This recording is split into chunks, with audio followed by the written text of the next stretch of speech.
Police officers and first responders wear badges to let their communities know they are here to protect and serve. But it comes at a price. Samantha Horwitz and John Salerno work with police departments across the country to bring valuable recovery, insight resources, and workshops. A Badge of Honor TV brings those professionals to you so we can come together and revitalize communities through a better understanding of what's at stake and what's required for repair. So take a load off and turn up your TV. It's about to get real. Hey, welcome to A Badge of Honor TV with John and Sam on this Mental Wellness Monday. We are proudly brought to you by the OBBM Network. You can catch us on all your streaming platforms. What's going on, Sam? Hey, welcome back, Instagram family.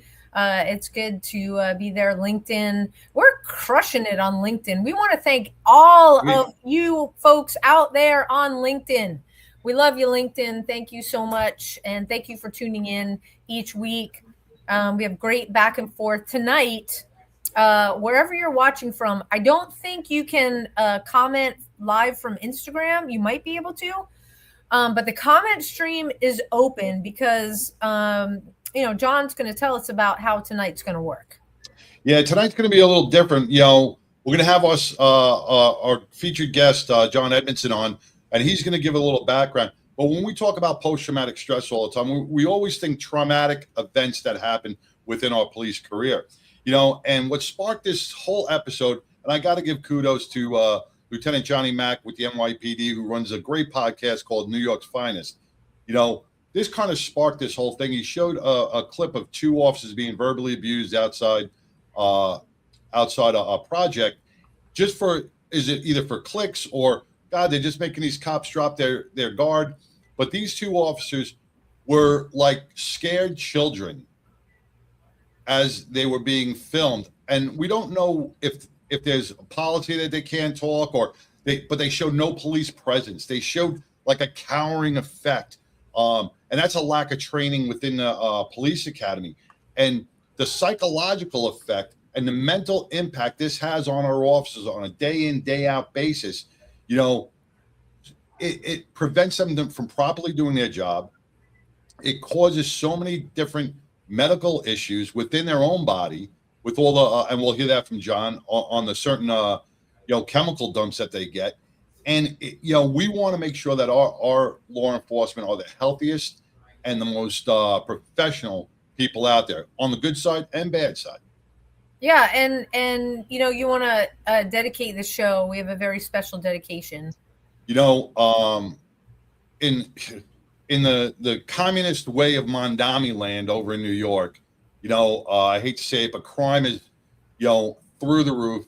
And this past week, we, in just a shooting in the Bronx, left a 12-year-old NYPD's child dead because of these drug dealers, because of these gangbangers who think that it's okay at 4:00 in the afternoon to just start having a gunfight on the corner. And this child was just going to the bodega. He had a brand new bike from a neighbor, going to the bodega, going to buy a ball. He was an honored student and a really good kid. And he takes a bullet in the chest. The video is heartbreaking to see this child walk back into the bodega with a bullet in his chest and collapse to the floor. It was just horrible. And, this is the new New York, man. This is no accountability for any of the criminals. No account, yes, they'll arrest them, but they're not stopping it. And one of the residents even said in one of the news articles was, before Mondami, there were cops on every corner. That may have prevented this. Yeah. But you know what? They slashed the cops. They slashed the budget. They slashed the academy classes. And now the cops are scarce because they're running to all these stupid protests. They're running all these stupid details, and they're not doing the right thing for the citizens because of the Mondami way. Yeah, and I know if you guys are tuning in, as you do week after week, we often pick on New York, only because there's a lot of stuff that comes out of New York. But policing overall has definitely changed since John and I have been in. There was, in training, there was a way that when it was your time to go out onto the street or whatever your assignment was, protective detail, you carried yourself in a way where it was, okay, an officer on duty, we're not bothering the officer. The people would just go about their business. And there was no second thought of, let's get in the face and film an officer. Certainly the video that you're talking about, and it's all over social media, you can find it. There's definitely a borderline there where, that's the debate back and forth. My personal opinion, and today's show, this is John and my personal opinion. We're not like quoting chapter and verse, our personal opinion. We're not diving into, the department's rule books, if you will. Right. That when you are interfering with a police officer's duties, which they're on their foot beat, to a point where you are preventing their movement, you're preventing them from carrying out their duties. That is a crime. They should have called backup. They should have been moved, arrested, told to move on, disorderly conduct charges. But yes, okay, so we've got a city that really could care less because it's a revolving door. That exists across the board. We talked about the last show in Fort Worth, right here in Texas. When people are like, Texas law enforcement, today, good, bad, and ugly. If you're a police officer that swore the oath to uphold the Constitution of the United States of America, that's in your oath. Hey, that's in your oath. Okay? You don't get to You got asparagus in your teeth. No, I'm kidding. Yeah, you don't get, that was the salad.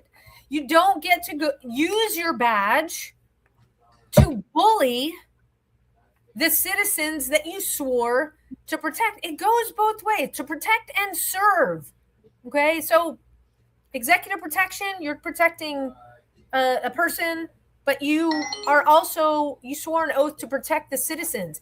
That means you don't violate rights. That means you're not threatening to arrest somebody for speech. And Fort Worth already lost and had to settle. I say lost. They say settle. You had to pay out big bucks. Not good, because whose money is it? It's ours, right?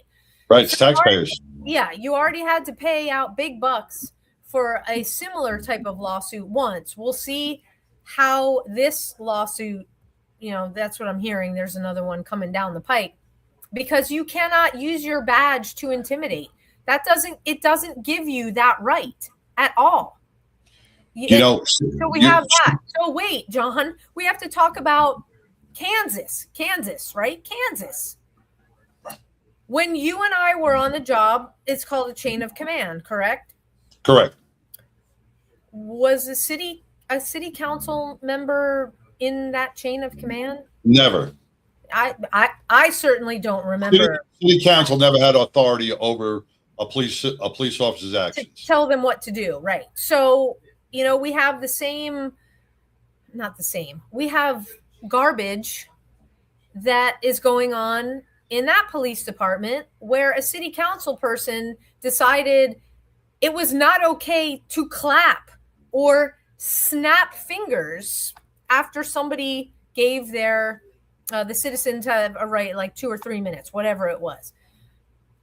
What citizen? I mean, you can't clap or snap. You're not my mom, number one, and you're not a lawmaker, number two. And I don't know, snapping and clapping, free expression, that's my right. That's my God-given right.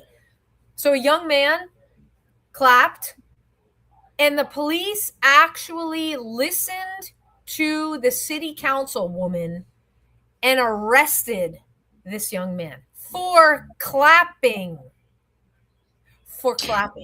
Reason being on that aspect, Sam, is because we have commanding officers with no balls. They bow down to all these city council people, and the city council thinks they have so much power, more power than they do.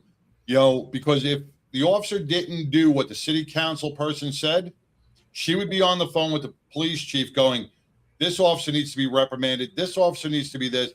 You know, you have all these stupid politicians in the pockets of the chiefs, and the chiefs are in their pockets and back and forth.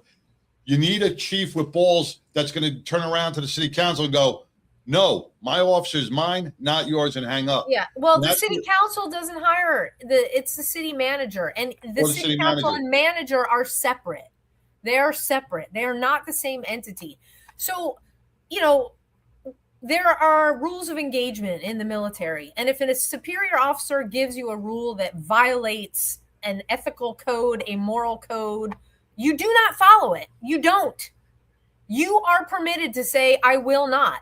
So how about, it's not the commanding officer. How about we have police officers that say, ma'am, forget the with all due respect. You're asking us to remove and arrest somebody that claps? No, not happening. We work for you, but we also work for the people in the audience. What happens?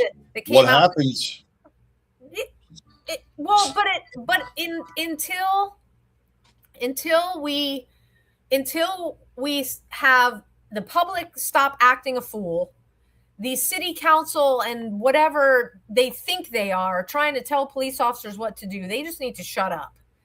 And until we have police officers that will say, no, I'm sorry, ma'am, sir. That is not our duty. We are not tasked with cleaning up romper room, okay? We are here if somebody is out of line in an aggressive, threatening manner towards you or somebody else, then we can intervene. Snapping and clapping is not threatening. And there has to be a line. But I agree, there has to be a line. But what we have, Sam, and especially at these city council meetings, is we have police officers that are trained to obey. They can't think for themselves. You know, it's like a puppy. You keep giving him you tell a puppy to bite, give him a treat every time he bites, he's going to want to bite things. You know, but the commanders, the trainers, they're whoever they are, have taught these officers or have reprimanded these officers not to think for themselves and to think for these politicians. And that's where it comes down to. And cops can't think for themselves anymore because they're afraid to. Well, they have to. They're afraid to make a decision. They have to. Well, they have to make the decision whether on the force continuum, right? I'm not disagreeing. I'm not disagreeing with you at all. I'm just playing the other side, because if you sit in the classroom, you go through your training, you understand the force continuum, you understand the oath that you took. You know, I'm just saying there's got to be a line, and we need more officers to pay attention and understand that you represent both. You represent both. Everybody's a citizen in that room, just like on the street. Okay. If somebody's acting a fool, you need to deal with it, but we don't violate our God-given rights. You represent the citizens in that manner as well. And we can't use our badge to intimidate. We're not using our badge to be meek. We're using our badge to represent law and order. And I think what we're seeing is that it's a culmination of stress, of burnout, of, oh my God, did I do the right thing? Did I really sign up for a job that looks like this? You and I both know, John, we've talked to a lot of folks that are punching that ticket to get the heck out, especially in the upper ranks, because policing has now gotten to a point where they're saying, I absolutely did not sign up for this. I will not put my men and women in harm's way to be bullied by the public, to be slapped, to be shot, to be punched, to be arrested, and then turned around and right back on the street. So we've got stress coming from all across the board. And I don't want people to think I'm just picking on, we're just picking and pointing out police officers, because when we've come back from a break, because we got to take a commercial, we're going to talk about the feds, because we've got another interesting story about a Secret Service agent that has gone way, way over the edge. So stay tuned, everybody. We will be right back. Talk is cheap when it comes to saving our country. We're not just any cell phone service provider. We're Patriot Mobile. It's not enough to simply talk about values. We live them. Defending life, protecting our First and Second Amendments, and celebrating our military and first responder heroes. We're boots on the ground making a difference. We're America's only Christian conservative wireless provider with nationwide coverage on all 3 major networks and 100% US-based customer service. Join Patriot Mobile today and make an impact every time you use your cell phone. Hey, did you not get a chance to scan that QR code that popped up? I was going to. I had my phone in my hand. I know it goes really fast. So, I'm just going to run this on the bottom of the screen. Right now is your chance to put your money where your values are. Meaning when you are signed up with a contract with the big 3, they take your money and they do whatever the heck they want with it. If you want to support first responders, veterans, family members of, maybe you are a first responder, veteran, or family member of, you want to take advantage of this offer, go to patriotmobile.com/badge, fill out the information. A member of the Patriot Mobile team right here in North Texas will give you a call. You can switch your service and lose nothing. You have everything to gain because you get a month free of service to try it out. And Patriot Mobile uses all 3 of the big 3, which means your service never drops out. And you don't have roaming charges either. That's all free. You get the discount on top of a free month of service for you and your family members. So take advantage of that. Or you can call and talk to them directly. 972-PATRIOT. Tell them a badge of honor sent you by using promo code BADGE. What do you got to lose? Nothing. So take advantage and get lots of freebies. So back to the show. All right. Welcome back to A Badge of Honor TV with John and Sam. This is what we've been discussing is policing then and now, the change in policing. But we left with, now it's even rolled over to the federal aspect where now Secret Service are acting a fool. We've seen it in many different aspects. It's a cycle. We see the criticism that one of the highest law enforcement agencies out there, the most highly trained, are slipping. We've seen multiple, and we've heard multiple issues on either failure to do your job or failure to do this or getting arrested for this and now another one came out with something with a frat party. What was that about? Complete lack of professionalism. And let me just say, the folks in the Miami field office, man, if you were at WFO, Miami, and New York, those were the top 3. And if you were lucky to be assigned to one, I was in New York, it was a blessing. And sometimes the pressure of that can be a curse.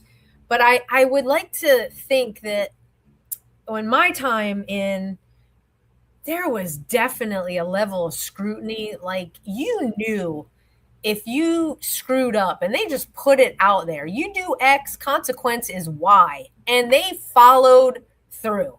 Okay, there was no hand holding. You knew what the consequence was for dumb stuff. This is a whole new level. Everybody remembers the in South America, Colombia, with all the shenanigans with the we don't need to revisit that, but the ladies of the night say that. Okay, we have a Secret Service agent that was arrested on felony hazing, attempted manslaughter, and battery after it's alleged that it was a fraternity initiation that left the university. It was a law student with life-threatening kidney injuries. I never in my life. It is bad enough what we saw in Butler, PA, and we know that cluster that happened there. We've heard time and time again where the Secret Service is just not. It's not up to par. It's not like when I was there. It just isn't. And now we have this extremely serious case. I don't even know how you get to a point where your behavior is so out of control that you're participating in something like this, attempted manslaughter. I can only surmise that we are now in a culture where we've got people they don't want to be law enforcement. And the people that they're hiring, they've had to lower standards across the board. And it's unacceptable. People's lives are at risk, whether you're a protectee whose life is at risk, or in this case, the use of force against somebody has gone completely out of hand. And I think we should, at this point, bring in John Edmonson, who can speak to some of this incredibly disturbing behavior, so that folks can know, hey, bad stuff happens. If you are stressed to the max, if you are feeling overloaded, if you are ready to punch your ticket, there might be an outlet for you, an outlet that's safe, an outlet that makes sense, an outlet that helps you grow and be a better person and maybe make a change. So without further ado, John Edmonson, welcome to A Badge of Honor TV. Welcome, John. Sam and John, thanks for having me on. It's always a pleasure to be with you. Absolutely. Now, John, we're going to ask you to share a little bit about yourself to everybody watching and listening on their favorite podcast app. Just want to let everybody know that John is a member of A Badge of Honor, our team. He's in the departments with us. He is an expert in trauma and treating trauma, what it looks like. And so, John, I mean, the platter of stuff is big. Can you shed some light on what you think could possibly be going on after you share who you are? Sure, a little bit. I've been in the game either as a volunteer, a teacher, or a therapist for over 30 years now. And I taught for over a decade, worked in communities for about 5 years. And right now I'm presently director of wellness at a residential mental health facility. And we get first responders, veterans, law enforcement in there. And of course, director of programs with these two wonderful human beings, Badge of Honor. And so what I've seen over the years, I watched the video. So John, thank you for telling me about it. What I see is a couple of things. One, there's no healthy aggression on the part of the officers. My heart goes out to them because I can just imagine what's going on in New York and the politics around that. But there's this trend that's been going on more and more in the psychology world, which is affecting every other aspect of human existence, where they're removing the idea of aggression as being healthy in any level. Masculinity is getting removed and called toxic masculinity, right? And there's these ideals that are being shared on how you interact with people that may make sense in a clinical setting, or maybe make sense in a university, but don't make sense in practical application, right? And I've seen that time and time again. When I look at how these kids or teenagers are treating the officers, what I see is there's no sense of purpose in these kids.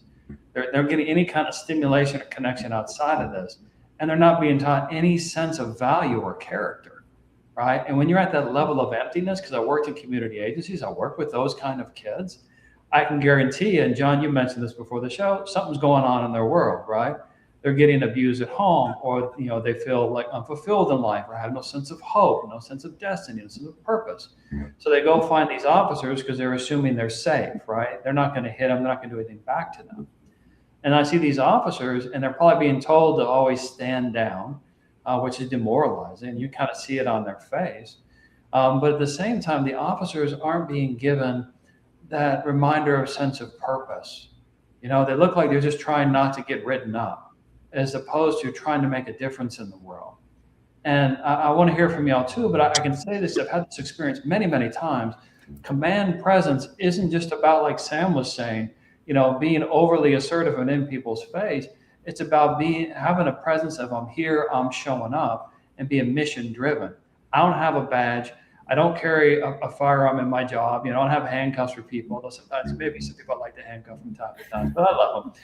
But people listen and follow me because I have purpose and I'm on a mission, and they feel that when I'm with them. Even people that are getting in my face, when I was a school teacher, I still loved and cared about them, but we got to deal with that.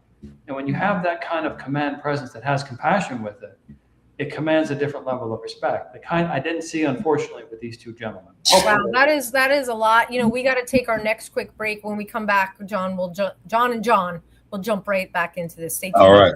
See you in a second. Look, when you need to respond to an aggressive situation to protect yourself, your family, or your property, understanding your firearm and legal position are critical. Officers know your skills are only as good as your commitment to training. So know what you're doing. So when you're in a vulnerable situation, we can count on your response. Whether you're a beginner or a licensed gun carrier, Carry in Texas offers basic firearms training, Texas permitless carry courses, license to carry, and basic 2A courses so you can understand the responsibilities, situational awareness, and learn the technical skill required when you carry your firearm. Go to carryintexas.com to find the right course for you. Join me, former United States Secret Service agent Samantha Horwitz, on the range for beginner basics, LTC prep, and range practice. Go to carryintexas.com today. That's carryintexas.com. Hey, welcome back to A Badge of Honor TV with John and Sam with our great guest, John Edmonson. We're talking about policing then and now. And Sam, in that commercial that you just ran, you hit on a great topic that we're talking about, and that's situational awareness. Mm-hmm. You know, those two, and John, you know, you're an expert in this field. I don't know the body language of these officers that you saw in that video. Bad. Right? Mm-hmm. What was your first impression on the body language? It presented like defeated, mm-hmm. and like they didn't have any kind of power or authority in that situation. And they weren't aware of their power and authority. So it created almost an invitation for people to mess with them. It looked that way to me. Yeah, and I felt the same way seeing that video. And, you know, in a world that we're living today, where we're getting cops that are being ambushed, we're getting cops that are being beaten and stripped of stuff, you know, these two officers were more focused and looking down on their phones or whatever. Their authoritative presence, and like you said, you can be compassionate. He doesn't have to push the guy's face or say, "Get away from me," but just the mere authoritative, your voice, your octave, stand tall, back off. I'm doing my job, whatever it is. You can go film from all that. But these two they didn't even speak. They didn't, and I don't know what the policy is, but it scared me for these two officers because they're going to be victims. They are going to be victims and be walked over. Even with this video now, I can't imagine what's going on in the precinct that they came from, where their coworkers now viewed this. I feel sorry for them. I do. I really feel sorry. And they shouldn't be wearing a badge. They shouldn't be out there because they're going to get themselves hurt or they're going to get somebody else hurt. Yeah, they need more training for sure. Or they need better training, right? Because I mean, I see it. My heart goes out to them because I think many of us have been part of organizations where we're being told to do things that just don't make sense to us, and we're told to tolerate things that really don't make any sense, right? And I saw this when I was a school teacher. Luckily, the districts I was in were pretty good districts, but I would hear horror stories of other schools and other districts where the teachers are just completely demoralized, right? And they get this thing called learned helplessness. So we're seeing a version of these two officers. It may not be their authentic version. We're seeing a version of maybe they've been reprimanded or another officer got reprimanded in the same unit. There could be all these things happening that maybe they were told to look at their phones, right? The person who trained them had more philosophy than actual practical application, right? We're seeing that more and more. So they may be great officers and they may have great potential. Could be. Or it could be that they're just not the people right for that job, right? And it's making that decision. Do I want to step up into this position where it's going to be this way and be assertive and people will not like me, right? But I'll do what I'm meant to do. Or is it just not a good fit for me and I need to step out? And I think that's where they're at, because no matter what we do, there'll be people who don't like us, right? But it's why. I want people not to like me because I tell the truth, right? And I stand up for something. I don't want people not to like me because I'm going to cower down. Right. I think that's where they're at. Now, getting back onto that, we talked about the teachers. We're going to talk about post-traumatic stress. Mm-hmm.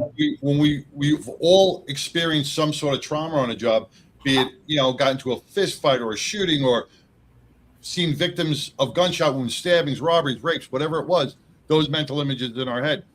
The verbal abuse that our officers across the globe, across the country, are experiencing on a daily basis is having more of an impact than the post-traumatic stress of seeing a traumatic event, because they're internalizing that when they can't vent it out.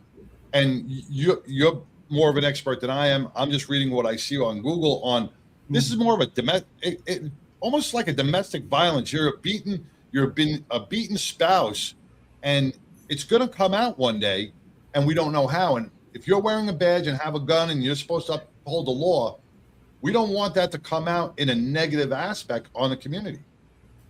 Oh, I think it's a great aspect what you're saying, because I think, there's always bad actors in any profession, right? So we have those over there. So forget about them for a second.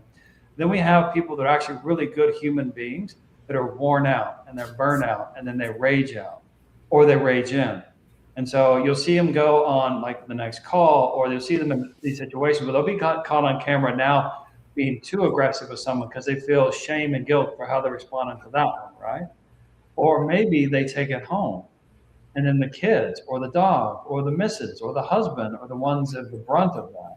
And that creates a ripple effect in our society.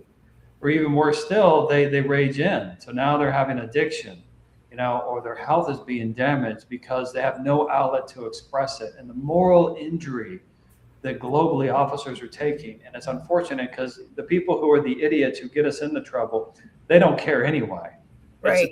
Good officers are the ones that are really getting hurt because they care and they're trying, but they're getting treated like the ones over here causing the problem.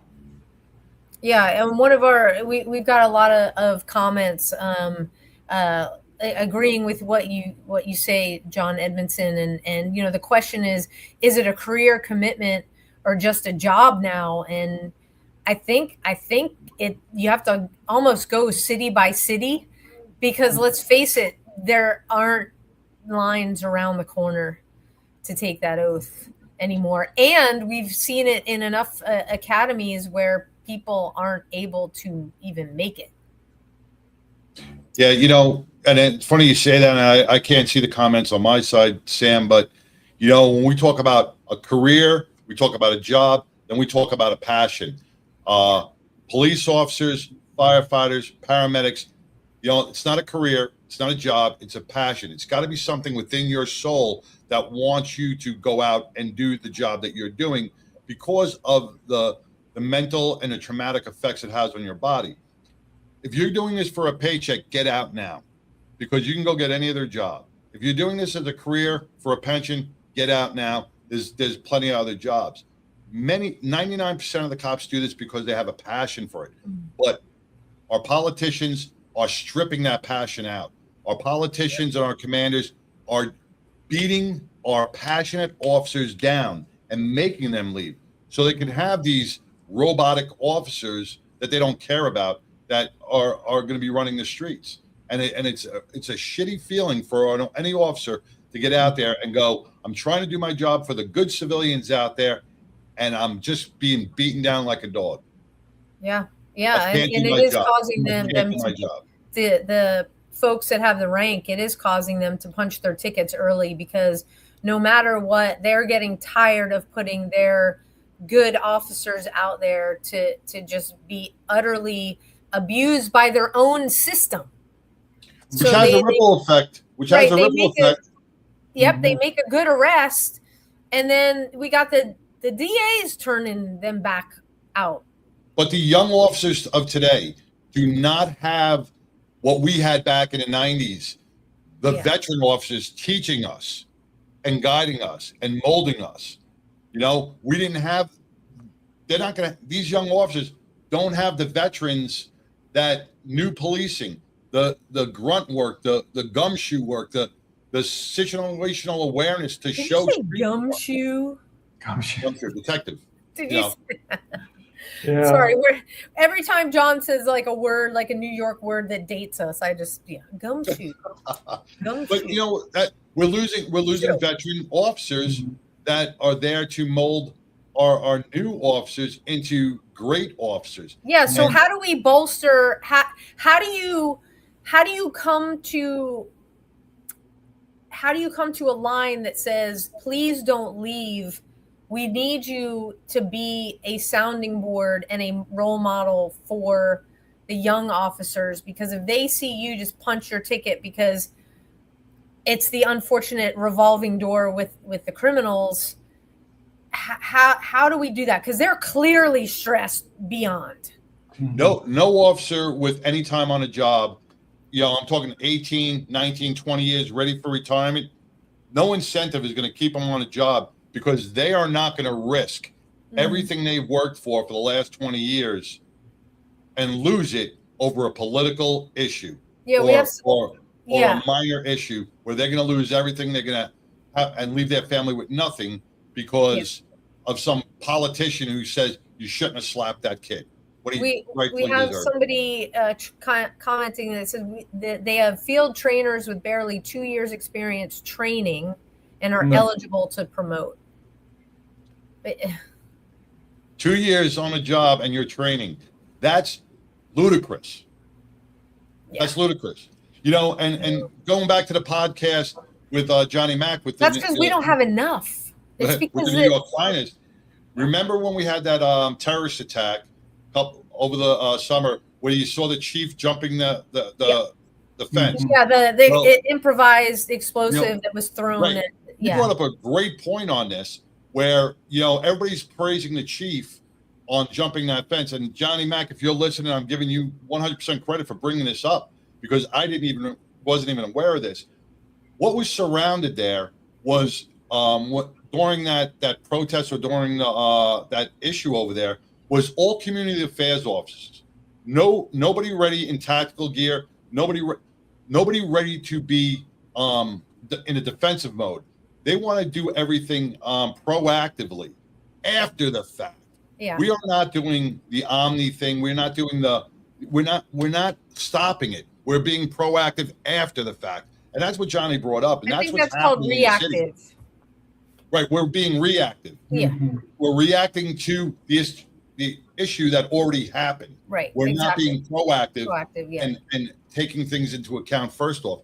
And that's what's getting, and I thought Johnny Mack did a great job on this podcast today, bringing that out. Yeah.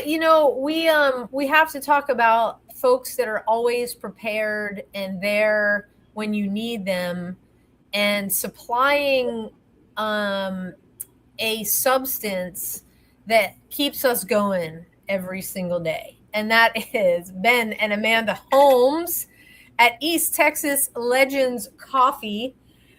East Texas Legends Coffee, it reflects their journey from Ben's Marine Corps service and law enforcement career, overcoming post-traumatic stress to finding purpose in ranching. Relocating to an East Texas ranch, they identified a need for a local coffee brand. Now they're opening their first coffee shop in Lindale, Texas, rooted in faith, family, and community. Their mission: inspire purposeful conversations over coffee. So drink coffee, be legendary. Go to etxlegendscoffee.com. Use promo code BADGE for 15% off coffee and merch. And so just 1, 2, 3, 4, 5. You guys have that QR code right there. Yeah. So etxlegendscoffee.com. Guys, this is we're all. I know, John Edmonson, you don't have your mug yet. I don't, but I would say unofficially, it's clinically approved. I mean, there we go. Unofficially, they should do studies to see whether or not that cures depression, right? But it may cause a little bit of hyperactivity. Caffeine does. So I had mentioned, John was the one that commented when it was a seasonal flavor, a cozy cane that they made. And you actually, your testimonial was, I think this might actually cure depression. It is that good, folks. It is that good. And they will ship to wherever you are. Okay. So take advantage of the 15% off. You can even get 5-pound bags. My favorite, Diablo. And I add a splash of flavor with the spiced maple. John, you're so bougie. Well, I like the little bit of flavor, but the flavor is key because it's not an overpowering, leave that nasty aftertaste. We've all experienced that, coffee drinkers. We have. It's not like that at all. John, he loves the cozy cane, and John, the other John, you're in for like a sampler pack. I know that. I know. I like it all. But anything that's just strict caffeine, man, I'm a junkie. Yeah. So grab coffee, grab merch. Thank you, Ben and Amanda. I'll see you this weekend at First Monday. So Sam, let's get back to it. Yeah, Welcome I think back you bring up oh, sorry, go ahead, guys. That's all right. Welcome back to A Badge of Honor TV with John and Sam, with John Edmonson, our clinical therapist, clinical therapist and counselor. You know, John, we've been talking about the impact of verbal abuse day in and day out. We've seen it in domestic violence. We've seen spouses take the lives of their own other spouse because of the abuse year after year after year. With law enforcement, this constant abuse, what type of effects are we looking at down the road, and what kind of medical effects are our officers looking at from just the verbal abuse alone that they deal with day in and day out? You know, I mean, I want to talk about two, John. One is the problem, but also a little bit on the solution, so we can really support our officers. I can tell you, so we have the idea of intergenerational trauma. So things get handed down generation after the next. And I work with many people whose parents were officers or veterans, and they never talked about it, they never shared about it, and their parents were great people, but they had trauma that was internalized. And what we don't express out, either us, our body, or our children will act it out, right? And it's even worse because they don't really know what's going on and why they have anxiety, depression, the children. But many times the parents have anxiety, depression from being in law enforcement. They never talked about it. They keep it shut down. They're also training that habit to their kids by observation, right? And so, I mean, on one level, it's got to change in our society. We've gone too far the other way. I think we've got a review when officers are doing things wrong phase, which I think is always valuable and important. Bad actors should be addressed. We've got such an extreme of like, people are just looking for the clicks to abuse officers, and they'll abuse them until they can't take it. And then they'll turn the camera on once the officer explodes. That creates horrible anxiety, depression, lack of trust, lack of faith in society, right? They're going to begin to isolate, and there's huge effects in that.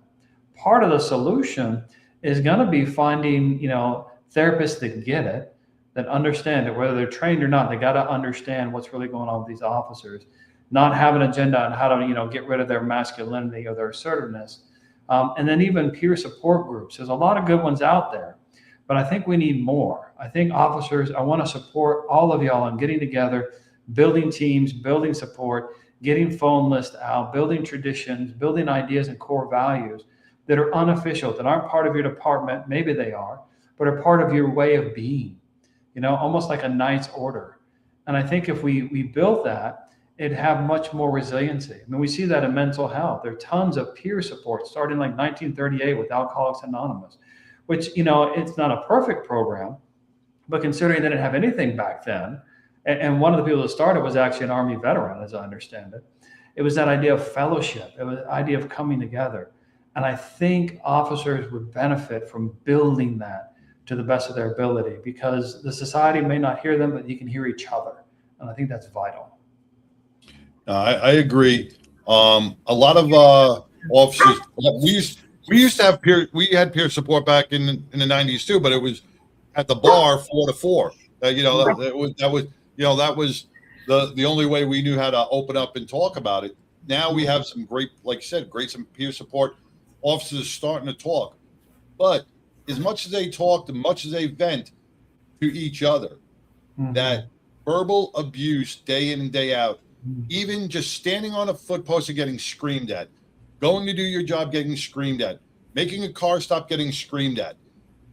Man, I'll tell you right now, I would not last in this generational, because I would probably be one of those cops that lose their job for anger issues or assault or whatever, because community is really pushing our law enforcement to the absolute.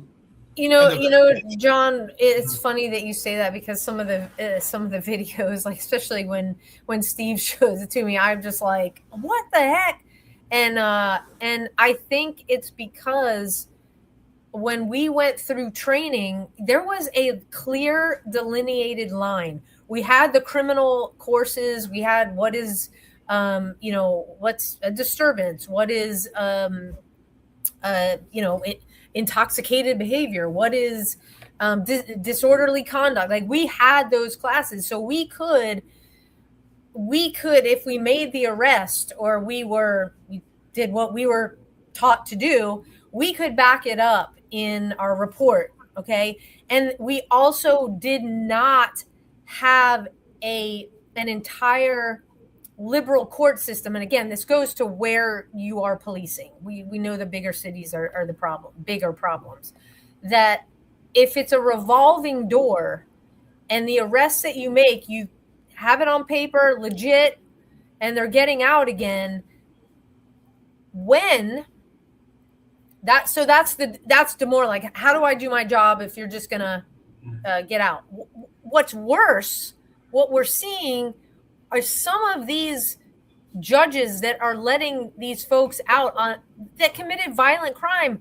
What do you tell the family of the people that they murder? They don't care about them.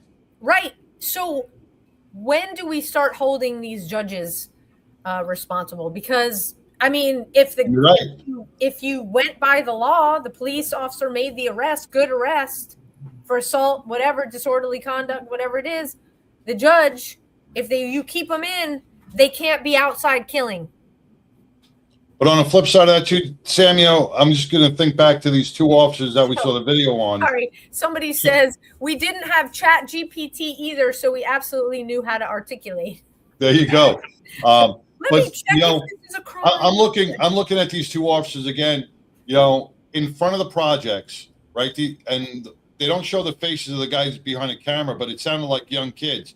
So if these two officers decided to be authoritative and lock these two up, I'm telling you right now, the projects would have emptied to support these two. Oh, he's just videoing, he's just a kid.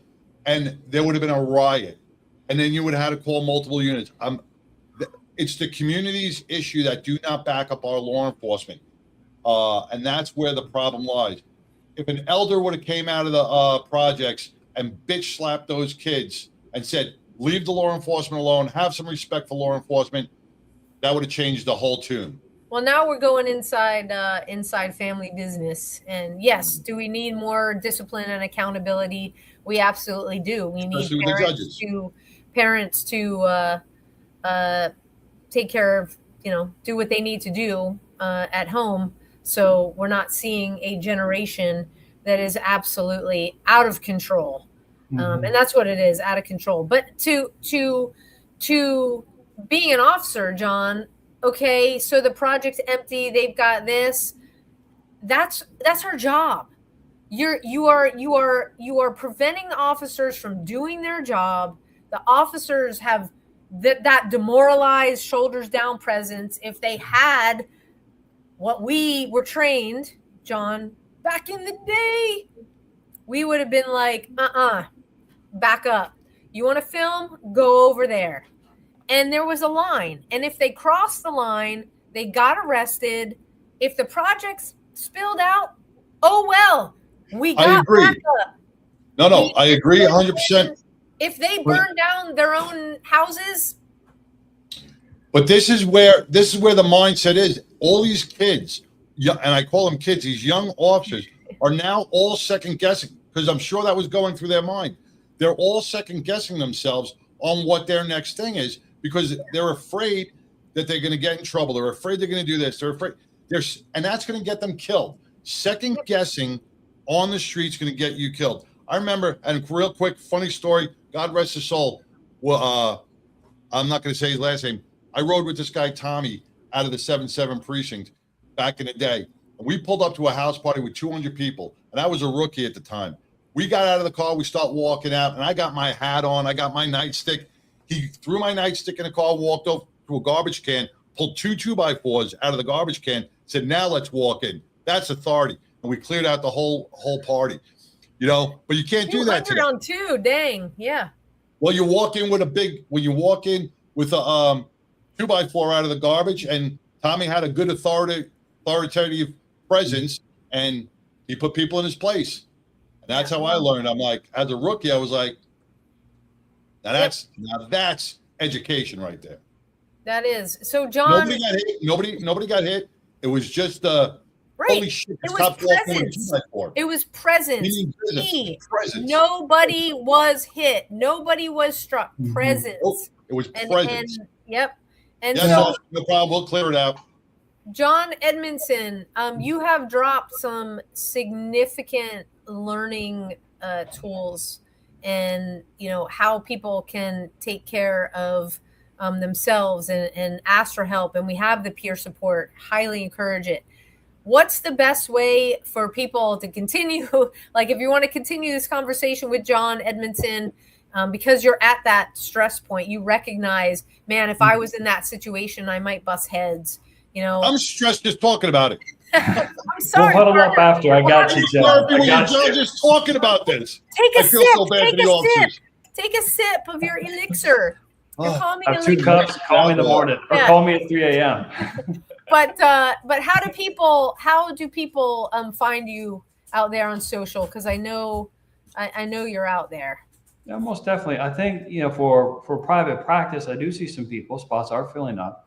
But if you go to Psychology Today and just look up John Edmonson, MS, LPC-S, you'll find me on there, and there's a link that'll lead you to schedule an appointment.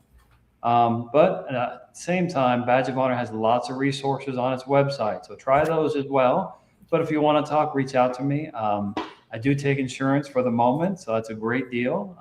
Love to see you. Okay. All right. Thank you, John. Yeah, so much. And hey, for all of your departments out there, John plays a key role in what we do in our wellness and resiliency workshops. It's all day. We come to you. And so you can learn. It's all hands-on from our master practitioner, John Edmonson. So, after the show, reach out to us through badgeofhonor.org. We'll go over that as we make the announcements. John, thank you so much for coming on. Really appreciate you. And all of your insights. Thanks for having me, guys. Always Thanks, John. All right. Talk to you soon. He always, he is such a calming soul when you speak to him, and he really brings such value and to every aspect we talk about.